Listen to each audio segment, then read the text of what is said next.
এবার জাতির উদ্দেশ্যে আমি ভাষণ দেব, জাতি মনোযোগ সহকারে শুনবেন। এখন থেকে আর কোনো ভোটাভুটির কোনো প্রয়োজন নাই, কারণ একটা বোর্ডের নির্বাচন করতে হলে লক্ষ লক্ষ কোটি কোটি টাকা খরচ হয়। এত টাকা খরচ করিয়া আমরা মন্ত্রী আমলা প্রধানমন্ত্রী বানাই। যাই হোক, এতগুলা মন্ত্রী বানানোর পরে আমাদের জনগণের কোনো উপকার নাই। ওনাদের বেগমপাড়া, কানাডা, অস্ট্রেলিয়া বিভিন্ন জায়গায় বাড়িঘর, গাড়ি বাড়ি, ব্যাংক ব্যালেন্স হয়, আর আমাদের জনগণকে খেটে খেটে মরতে হয়। আমাদের জনগণ খুব কষ্ট করে চলতেছে, পাশে দাঁড়ানোর মতো কেউ নাই, টাকা ছাড়া কোনো কাজ হয় না। এখন থেকে জনগণ তোমরা আর কাউকে ভোট দিয়ে প্রধানমন্ত্রী বানাবে না, এমপি মন্ত্রী বানাবে না।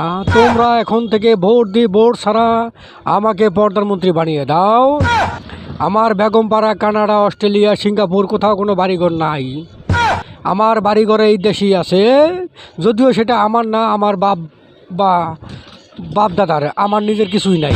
যাই হোক, এখন আমি আপনাদেরকে বলতেছি, আপনারা আমাকে ভোট ছাড়া প্রধানমন্ত্রী বানান। এতে জনগণের অর্থের খরচ হবে না, পাশাপাশি ক্ষমতায় বসলে জনগণকে ফ্রি সার্ভিস দিব। যাদের টাকার জন্য বিয়ে হচ্ছে না তাদের বিয়ে করে দিব সরকারি খরচে। যাদের একটা বউলিয়া কষ্টে আছেন তাদের দুইটা বউর ব্যবস্থা করে দিব। বিনিময়ে আপনারা মাসিক ভাতা পাবেন, বউলিয়া খাবেন আর ঘুমাবেন, নো চিন্তা ডু ফুর্তি। কেউ টাকার অভাবে ভিক্ষা করতে হবে না। আপনাদেরকে মাসিক ভাতা দিয়ে দিব, খাবেন আর আল্লাহরে ডাকবেন, কোনো প্রকার ঝামেলা দরকার নাই। আর রাস্তাঘাটে কোনো হরতাল অবরোধ চলবে না।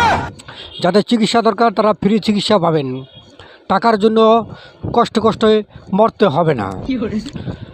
আর যারা অভাবে পড়বেন তারা যে কোনো মুহূর্তে শুধুমাত্র টেলিফোন দিবেন, আপনাদের অভাব গোছানোর জন্য যা যা প্রয়োজন তাই দিয়ে দেব। আপনারা কোনো সমস্যায় পড়লে যে কোনো সমস্যা পড়ুন, সাথে সাথে সমস্যা সমাধানের জন্য সরকারি প্রশাসন আপনাদের পাশে থাকবে। এবং যে কোনো সমস্যার জন্য শুধুমাত্র ফোন দিবেন, আপনার বাড়িতে সাহায্য নিয়ে পৌঁছে যাবে আমার সরকার এর লোকজন। তাই আর দেরি না করে আপনারা আমাকে ভোট ছাড়া প্রধানমন্ত্রী বানান। ভোট দিয়ে প্রধানমন্ত্রী বানায় আর কোনো লাভ নাই। বাইরে ভাই, আমার ল্যাপের দোকানে আগের মতো তেমন কোনো কাস্টমার নাই, কারণ ল্যাপের ব্যবসা আগের মতো চলে না। তাই যদি প্রধানমন্ত্রী হতে পারি, আমিও বসে বসে খেতে পারবো, আপনারা জনগণও বসে বসে খাবেন, নো চিন্তা ডু ফুর্তি। হরতাল অপরাধ নিষিদ্ধ করে দেব, নিশ্চিন্তে থাকবেন। আর রাজনীতি তো থাকবেই না, যেহেতু আমি ভোট ছাড়া প্রধানমন্ত্রী। ধন্যবাদ।